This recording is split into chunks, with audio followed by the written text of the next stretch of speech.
Hello दोस्तों, मैं अभिराज त्रिवेदी आप सभी का स्वागत करता हूं विकास स्टडी सर्किल के यूट्यूब चैनल पर। दोस्तों, पिछली बाल मनोविज्ञान की क्लास में हम लोगों ने अधिगम टॉपिक स्टार्ट किया था, जिसके संदर्भ में मैंने आपको अधिगम का अर्थ, अधिगम की परिभाषाएं और अधिगम की विधियां व अधिगम के प्रकार के बारे में अवगत कराया था। उसी क्रम को आगे बढ़ाते हुए आज का हमारा टॉपिक है अधिगम के सिद्धांत। दोस्तों, वैसे तो अधिगम के सिद्धांत बहुत सारे होते हैं, लेकिन कुछ महत्वपूर्ण मनोवैज्ञानिक जो हमारे सिलेबस में हैं, उन्होंने क्या सिद्धांत दिए हैं, उनके बारे में हम एक एक करके एक एक क्लास में चर्चा करेंगे। दोस्तों, उसी क्रम में आज के हमारे थिंकर हैं थॉर्नडाइक। थॉर्नडाइक का संबंधवाद का सिद्धांत, और इनके सिद्धांत को अन्य कई नामों से भी जानते हैं, वो सारी चीज़ें हम अपनी थ्योरी में पढ़ेंगे। दोस्तों, ऐसे कर कर के हम लोग आगे थॉर्नडाइक, पावलोव, स्किनर, कोहलर सारे थिंकरों के बारे में आपको बताएंगे। तो दोस्तों, बिना स्किप किए हुए वीडियो को अंत तक जरूर देखें, क्योंकि आप सभी लोगों को पता होगा कि थॉर्नडाइक आपके पेपर की दृष्टि से कितने इंपॉर्टेंट है। आपके हर एक एग्जाम में थॉर्नडाइक से रिलेटेड क्वेश्चन जरूर ही बनते हैं। फैक्ट क्वेश्चन की बात करें तो थॉर्नडाइक से अब हमेशा क्वेश्चन बनने लगा है। तो दोस्तों, बाकी जो अधिगम के सिद्धांत हैं और अधिगम की कुछ विधियां हैं, वो हम लोग किसी एक वीडियो में आप लोगों को बताएंगे कि कितने महत्वपूर्ण सिद्धांत हैं और कितनी विधियां हैं, क्योंकि अब नए नए सिद्धांत आप लोगों के पेपर में पूछने लगा है, तो वो उसके लिए हम एक अलग से वीडियो बना देंगे। चलिए दोस्तों, शुरू करते हैं आज की अपनी क्लास। आपके लोगों के लिए बहुत ही महत्वपूर्ण है थॉर्नडाइक के संबंधवाद का सिद्धांत या थॉर्नडाइक के उद्दीपक अनुक्रिया का सिद्धांत, कुछ भी कह लें। थॉर्नडाइक, इनका पूरा नाम क्या था दोस्तों? इनका पूरा नाम था एडवर्ड थॉर्नडाइक। एडवर्ड थॉर्नडाइक, ये ऐसे एडवर्ड एडवर्ड एडवर्ड थॉर्नडाइक। इनके सिद्धांत के क्या क्या नाम हैं, एक एक करके देख लेंगे। इनके सिद्धांत को प्रयास एवं त्रुटि का सिद्धांत भी कहते हैं, प्रयत्न एवं भूल का सिद्धांत भी कहते हैं, संयोजनवाद का सिद्धांत भी कहते हैं, संबंधवाद का सिद्धांत भी कहते हैं, उद्दीपक अनुक्रिया सिद्धांत भी कहते हैं। नाम दोस्तों याद रखना, कॉपी कलम लेकर आप बैठिए, लिख भी लेना। और एक दो नाम हम आपको बताएंगे, परीक्षाओं में वो भी बहुत आते हैं। और इनके सिद्धांत को कहते हैं योजनावाद का सिद्धांत। योजनावाद इसमें नहीं लिखा है, योजनावाद का सिद्धांत। और एक इनके सिद्धांत का नाम है आवर्ती का सिद्धांत। आवर्ती मोस्ट इंपॉर्टेंट है, आवर्ती का सिद्धांत। आवर्ती का सिद्धांत, ये भी इनके सिद्धांत का नाम है। और दोस्तों, इनके सिद्धांत का नाम है बंध सिद्धांत। मोस्ट इंपॉर्टेंट है, इनके सिद्धांत को बंध सिद्धांत भी बोलते हैं, बंध सिद्धांत। ये दोस्तों आप लोग कहीं नोट कर लेना, आपके लोग लिए बहुत ही ये महत्वपूर्ण है। और इनके सिद्धांत को बोलते हैं हर्ष एवं दुख का सिद्धांत। हर्ष एवं दुख का सिद्धांत। हर्ष एवं दुख का सिद्धांत। और इनके सिद्धांत को दोस्तों बोलते हैं परिश्रम एवं धैर्य का सिद्धांत। परिश्रम एवं धैर्य का सिद्धांत। एवं धैर्य का सिद्धांत। दोस्तों, ये दो चार नाम मैंने आप लोगों को बताए हैं, बाकी ये इसमें लिखा ही है। ये योजनावाद का सिद्धांत, आवर्ती का सिद्धांत, बंध सिद्धांत मोस्ट इंपॉर्टेंट, हर्ष एवं दुख का सिद्धांत, परिश्रम या धैर्य का सिद्धांत, ये इनके सिद्धांत के अन्य नाम हैं थॉर्नडाइक द्वारा जो दिए गए हैं। आगे बढ़ते हैं। इनकी थ्योरी क्या है दोस्तों? इनका जो प्रयोग था बिल्ली पे हुआ था, और ये व्यवहारवादी वैज्ञानिक है, व्यवहारवादी मनोवैज्ञानिक है। ये बिल्ली पे इन्होंने अपना प्रयोग किया। क्या इनका प्रयोग था आप लोगों को सभी को पता होगा, लेकिन उस थ्योरी को हम एक बार रिपीट किए दे रहे हैं। उसको मैंने नोट्स में नहीं लिखा है। इन्होंने क्या किया, एक भूखी बिल्ली को एक पिंजड़े में बंद करते हैं। पिंजड़े में बंद करने के बाद में पिंजड़े में एक इस तरीके का लीवर लगाते हैं कि लीवर पे पैर पड़ने से उसका एक ढक्कन खुल जाता है और बाहर उसको अपना उद्दीपक जैसे समझ लेंगे कि खाना उसको प्राप्त हो जाता है। करते क्या है थॉर्नडाइक जी, एक पिंजड़ा बनाते हैं, उसमें एक लीवर लगाते हैं और उस भूखी बिल्ली को उस पिंजड़े में छोड़ देते हैं और पिंजड़े के बाहर खाना रख देते हैं। बिल्ली क्या करती है, उसी पिंजड़े में दौड़ती रहती है। दौड़ती क्यों है? क्योंकि पहली बात तो वो भूखी होती है, दूसरी बात उसको अपना उद्दीपक अपने सामने दिख रहा होता है पिंजड़े के बाहर, की ये कैसे भी खुल जाए और हमें अपना खाना प्राप्त हो जाए। तो बिल्ली उसी उद्दीपक को देखकर या स्टिमुलस को देखकर उसी पिंजड़े में दौड़ती है। दौड़ने के बाद वही मान लो 15 या 20-25 मिनट बाद जब पूरे पिंजड़े में दौड़ती है तो उसका अचानक पैर बिल्ली का लीवर पे पड़ जाता है। लीवर पे उसका पैर पड़ता है, पिंजड़ा खुल जाता है, उसको खाना प्राप्त हो जाता है। ये प्रक्रिया एक बार हो गई। इसी प्रक्रिया को थॉर्नडाइक जी 2, 3, 4, 5 बार तक दोहराते हैं। एक समय ऐसा आता है कि बिल्ली को पिंजड़े के अंदर बंद किया जाता है और वो अचानक उसी जगह पे अपने मन से पहुंच जाती है, लीवर दबाती है, पिंजड़ा खुलता है, खाना प्राप्त कर लेती है। तो इनकी यही थ्योरी है। आगे देखते हैं। आप लोग सभी लोग इनकी थ्योरी से परिचित ही होंगे जो मैंने आप लोगों को बताई कि थॉर्नडाइक ने अपना प्रयोग किस पे किया। प्रयोग इन्होंने अपना किया बिल्ली पे। बिल्ली का प्रयोग ही, वैसे तो प्रयोग इन्होंने 1-2 जानवरों पे और किए हैं, लेकिन इनका प्रयोग जो कारगर साबित हुआ है और जो आपके सिलेबस में है वो इनका प्रयोग बिल्ली वाला आपके सिलेबस में है। अब जान लेते हैं थॉर्नडाइक के बारे में थोड़ा। थॉर्नडाइक ये अमेरिका के रहने वाले थे। अमेरिका के रहने वाले मनोवैज्ञानिक थॉर्नडाइक ने बालकों के व्यवहार में परिवर्तन लाने के लिए अपनी पुस्तक एनिमल इंटेलिजेंस में संबंधवाद को परिभाषित किया। याद रखना 2-3 चीज़ें कि थॉर्नडाइक रहने वाले कहाँ के थे, तो ये रहने वाले थे अमेरिका के, रहने वाले थे ये अमेरिका के। और इनकी पुस्तक कौन थी? Animal intelligence. ये मोस्ट इम्पॉर्टेंट है आप लोगों के लिए। थॉर्नडाइक द्वारा लिखी पुस्तक का नाम क्या था? Animal intelligence. आगे बढ़ते हैं। आगे इनसे संबंधित कुछ महत्वपूर्ण बिंदुओं पर चर्चा करेंगे। थॉर्नडाइक ने अपने सिद्धांत में यह बताने का प्रयास किया कि यदि बालकों से बार बार प्रयास या प्रयत्न कराया जाए तो उनकी त्रुटियां कम हो जाती हैं। बिल्कुल सही बात इन्होंने बोली, क्योंकि बिल्ली बार बार प्रयत्न करती है, बार बार पिंजड़े में दौड़ती है। एक समय ऐसा आता है कि वो अनावश्यक पिंजड़े में बिना दौड़े हुए लीवर पे अचानक अपने मन से पैर दबाती है और अपना स्टिमुलस प्राप्त कर लेती है। तो दोस्तों वहीं से इन्होंने निकाला ये कि अगर बालक बार बार प्रयत्न करेगा तो उनकी जो गलतियां होंगी वो कम हो जाएंगी, जो त्रुटियां होंगी त्रुटियों की संख्या उनकी कम हो जाएगी। आगे देखते हैं अगला पॉइंट। थॉर्नडाइक ने अपनी इस बात को सिद्ध करने के लिए अपना प्रयोग चूहे, बिल्ली, मुर्गी पर किया। मैंने आप लोगों को बताया कि इन्होंने प्रयोग तो बहुत सारे जानवर पे किए, बट सबसे ज़्यादा इनका जो फेमस प्रयोग रहा है वो बिल्ली का है। और आप लोगों के सिलेबस में जो इनका प्रयोग है वो बिल्ली वाला ही है। आगे लिखा है बट सबसे ज़्यादा प्रसिद्ध प्रयोग बिल्ली पर है। तो दोस्तों ये आप लोगों के एग्जाम में कभी नहीं पूछेगा कि इनका प्रयोग चूहों पे भी रहा है और इनका प्रयोग मुर्गी पर भी रहा है, लेकिन ये याद रखना आप लोग इनका प्रयोग जो रहा है ये बिल्ली वाला आपके सिलेबस में है, तो आपसे क्वेश्चन यहीं से पूछेगा। आगे बढ़ते हैं। थॉर्नडाइक ने अपने प्रयोगों के आधार पर उद्दीपक तथा अनुक्रिया के बीच एक संबंध स्थापित किया, इसलिए इसे उद्दीपक अनुक्रिया या एसआर थ्योरी के नाम से भी जानते हैं।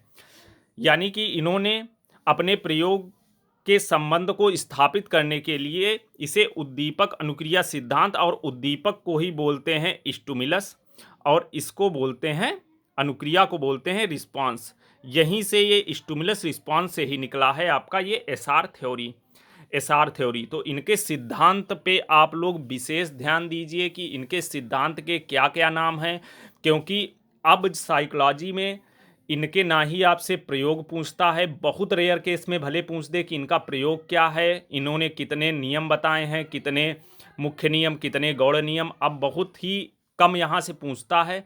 बाकी इनके सिद्धांत कौन कौन से हैं यहाँ से क्वेश्चन अब बहुत ज़्यादा बनाने लगे हैं। तो आप लोग इनके सिद्धांत याद रखिए जितने हम टिक करते जा रहे हैं। बाकी एक क्लास हम सिद्धांतों की लेंगे, वहाँ पे आप लोगों को एक एक सिद्धांत बताएंगे कि कौन सा सिद्धांत किसने दिया। आगे अब देखते हैं इस थ्योरी में है क्या। थॉर्नडाइक ने अपने प्रयोग के आधार पर बालकों के व्यवहार में परिवर्तन लाने के लिए कुछ नियम बताए। कौन कौन से हैं इनके मुख्य नियम? मुख्य नियम हैं इनके तीन। मुख्य नियम हैं इनके तीन। कौन कौन से हैं? पहला है इनका तत्परता का नियम, दूसरा है अभ्यास का नियम और तीसरा है प्रभाव का नियम। एक एक करके बारे में हम लोग चर्चा करेंगे। पहले है तत्परता का नियम। तत्परता का नियम क्या कहता है? बालकों को सीखने के लिए पहले तत्पर या तैयार करना, फिर सिखाना तत्परता का नियम कहलाता है। थॉर्नडाइक जी ने बताया है कि तत्परता के नियम के अकॉर्डिंग इन्होंने ये बताया है कि बालक जब तक पढ़ने के लिए या सीखने के लिए तत्पर नहीं होगा तब तक वो कुछ भी सीख नहीं सकता है। तो किसी भी बालक को पहले तत्पर होना पड़ेगा, उसके बाद ही वो कुछ सीखेगा। यही तत्परता का नियम कहता है। आगे है अभ्यास का नियम। दूसरा इनका है मुख्य नियम में अभ्यास का नियम। अभ्यास के नियम के अंतर्गत इन्होंने क्या बताया है? सीखी गई जानकारी बालक भूलने न पाए, इसके लिए उन्होंने बार बार अभ्यास कराना अभ्यास का नियम कहलाता है। इनके अकॉर्डिंग ये कहना है कि अभ्यास के नियम में कि बालक जो ज्ञान सीखा है या जो चीज़ उसने सीखी है, अगर उसको बार बार अभ्यास कराया जाएगा तो वो सीखी गई चीज़ को भूलेगा नहीं, वो उसके मस्तिष्क में बैठ जाएंगी। यही इनका अभ्यास का नियम है। और अभ्यास के नियम के अंतर्गत इन्होंने दो उपनियम भी बताए हैं। दो उपनियम कौन कौन से हैं? पहला है इनका उपयोग का नियम, दूसरा है अनुपयोग का नियम। दूसरा है अनुपयोग का नियम। ध्यान देने वाली चीज़ ये है, आप लोग तत्परता का नियम, अभ्यास का नियम, प्रभाव का नियम या पूरी थॉर्नडाइक की थ्योरी हमें नहीं ऐसा लगता कि कोई नहीं जानता होगा। सभी जानते होंगे, इनकी थ्योरी से सभी परिचित होंगे, सभी इनके सारे नियम जानते होंगे, सभी इनके गौड़ नियम भी जानते होंगे। लेकिन क्वेश्चन कहाँ से बनता है वो हम आपको इनकी थ्योरी में इंडिकेट करते जा रहे हैं। तो वो चीज़ें आप लोग बहुत अच्छे से ध्यान रखना। अभ्यास के नियम के अंतर्गत दो उपनियम भी इन्होंने बताए हैं। वो दो उपनियम के नाम क्या हैं? पहला है उपयोग का नियम, दूसरा है अनुपयोग का नियम। मोस्ट इंपॉर्टेंट आपकी परीक्षाओं की दृष्टि से, क्योंकि अब क्वेश्चंस नहीं पूछते हैं कि थॉर्नडाइक का प्रयोग किस पे था, बिल्ली पे, कुत्ते पे या चूहे पे, नहीं पूछते हैं। तो क्योंकि सभी जानते हैं। अब क्वेश्चन ऐसे बनाएंगे कि अभ्यास के नियम के अंतर्गत थॉर्नडाइक के उपनियम कौन सा है, कोई एक उठा के रख देंगे, बाकी दो तीन ऑप्शन इधर उधर के लगा देंगे। आपको बताना होगा कि कौन से इनके उपनियम के अंतर्गत आता है। तो आप लोग याद रखिए, अभ्यास के नियम के दो उपनियम हैं। पहला है उपयोग का नियम, दूसरा है अनुपयोग का नियम। आशा करता हूं दोस्तों आप लोगों को बहुत अच्छे से ये चीज़ क्लियर हुई होगी। दोस्तों, आप लोग चैनल को अधिक से अधिक सब्सक्राइब करिए। आप लोग वीडियो देख लेते हैं लेकिन ना ही लाइक करते हैं और सब्सक्राइब तो बिल्कुल नहीं करते हैं। तो दोस्तों ऐसा ना करिए, चैनल के साथ जुड़िए। हम आप लोगों के लिए अच्छे से अच्छा कंटेंट प्रोवाइड करने की कोशिश कर रहे हैं और बेहतर प्रोवाइड करने की कोशिश करेंगे। तो दोस्तों साथ रहिए, साथ जुड़िए। जब आप लोग जुड़ेंगे तो हम लोगों को भी और नए नए प्रयोग करने का मौका मिलेगा। हम लोग भी एनर्जी से वो चीज़ें करेंगे। अभी आप लोग जुड़ेंगे ही नहीं तो हम लोगों का भी मनोबल डाउन हो जाता है कि कुछ हो तो रिस्पांस तो आ नहीं रहा है, क्या करें। लेकिन आप लोग जब जुड़ेंगे तो हम लोग, नहीं भी अगर जुड़ेंगे तब तो हम तो अपनी मेहनत कर ही रहे हैं पूरी तरीके से। लेकिन हम यही चाहते हैं कि आप लोग भी अपनी तैयारी को अच्छा करिए और क्वेश्चन कहाँ से बन रहे हैं ये आप लोग देखिए और सिलेक्शन लीजिए। हमारा तो यही ध्येय है कि जितने भी बच्चे पढ़ रहे हैं, जितने भी, उन सभी का सिलेक्शन हो आने वाली आगामी वैकेंसी में। और वैकेंसी तो आप लोग जान ही रहे हैं कि अभी नहीं, लेकिन हाँ 1 साल के अंदर वैकेंसी आएगी ज़रूर। बिल्कुल 110% ये श्योर है, वैकेंसी बिल्कुल आनी ही आनी है। 24 तक आ ही जाएगी। तो दोस्तों अपनी तैयारी बिल्कुल ना बंद करिए, तैयारी अपनी करते रहिए। और ये देखिए, क्योंकि आप ये ना सोचिए कि हाँ थॉर्नडाइक तो मैंने पहले पढ़ा था या पावलोव पहले पढ़ा था, यहाँ से क्वेश्चन गलत नहीं होंगे। एग्जामिनर अब आपसे ज़्यादा होशियार हो चुके हैं, उनको क्वेश्चन बनाएंगे थॉर्नडाइक से ही, क्योंकि वो सिलेबस से बाहर तो जाएंगे नहीं। ठीक, लेकिन ऐसा क्वेश्चन बनाएंगे जो आपसे नहीं होगा। तो इनकी एक एक छोटी से छोटी चीज़ याद रखिए। जैसा मैंने अभी बताया कि इनके सिद्धांत का नाम बंद सिद्धांत भी है, और इनके सिद्धांत का नाम योजनावाद सिद्धांत भी है, आवर्ती का सिद्धांत भी इनका नाम है। और जो अभ्यास के नियम के दो उपनियम मैंने बताए वो कौन कौन से उनके उपनियम है, उपयोग का, अनुपयोग का, ये सारी छोटी छोटी इनकी थ्योरी में चीज़ें हैं। तो आप थ्योरी के साथ साथ जो बारीक पॉइंट हैं उन पे भी ध्यान दीजिए। चलिए दोस्तों आगे बढ़ते हैं। इनके तीसरा जो इनका नियम है प्रभाव का नियम। प्रभाव का नियम क्या कहता है? यह एक जगह सीखे गए ज्ञान का दूसरी जगह प्रयोग दिखाई पड़ना प्रभाव का नियम कहलाता है। मान लो एक जगह आपको चीज़ सिखाई गई और अगर वो चीज़ आपकी एज इट इज रखी हुई है, आपके दिमाग में है, तो उसका कोई मतलब नहीं है। अगर थॉर्नडाइक का कहना ये है कि अगर आपने कुछ सीखा है और उसी सीखी हुई चीज़ को आप दूसरी जगह अप्लाई कर रहे हैं, दूसरी जगह उसको यूज़ कर रहे हैं, तो जो उसका प्रभाव दिखेगा वही इनका संदर्भ कहने का मतलब है कि वही इनका प्रभाव का नियम है। और प्रभाव के नियम के अंतर्गत भी इन्होंने दो उपनियम भी बताए हैं। दो उपनियम कौन से हैं? पहला है इनका प्रभाव के नियम के अंतर्गत संतोष का नियम, दूसरा इन्होंने बताया है असंतोष का नियम। दो उपनियम इनके जो हैं आप लोग बहुत अच्छे से याद रखना, संतोष का नियम और असंतोष का नियम। संतोष के नियम के अंदर क्या होता है आपसे कभी नहीं पूछेगा। और तो आप ये याद रखिए, प्रभाव के नियम के अंतर्गत थॉर्नडाइक ने दो उपनियम भी बताए हैं। कौन कौन से हैं? संतोष का नियम और असंतोष का नियम। दोस्तों आगे बढ़ते हैं। ये थे हमारे तीन मुख्य नियम, तत्परता का नियम, अभ्यास का नियम और प्रभाव का नियम। और इन्होंने गौड़ नियम बताए हैं 5। गौड़ नियमों की संख्या बताई है 5। परीक्षा में एक बार क्वेश्चन आ चुका है, थॉर्नडाइक के गौड़ नियमों की संख्या कितनी है? 5 इनकी गौड़ नियमों की संख्या है, याद रखना आप लोग। और वो 5 गौड़ नियम हैं कौन कौन से, एक एक करके देख लेंगे। नाम आप इन पांचों के याद रखना। ऑप्शन में मैंने जैसा कि आपको बताया 3 दे देगा, एक नहीं देगा, बोल देगा कौन से थॉर्नडाइक के गौड़ नियम के अंतर्गत नहीं आता है। तो नाम कठिन है गौड़ नियमों के, लेकिन आप लोग याद रखना। गौड़ नियम इनका पहला है मानसिक स्थिति का नियम। पहला इनका है गौड़ नियम का पहला है मानसिक स्थिति का नियम। दूसरा इनका है बहु अनुक्रिया का नियम। तीसरा है इनका आंशिक क्रिया का नियम। तीसरा है आंशिक क्रिया का नियम। चौथा है सादृश्यता या समानता का नियम।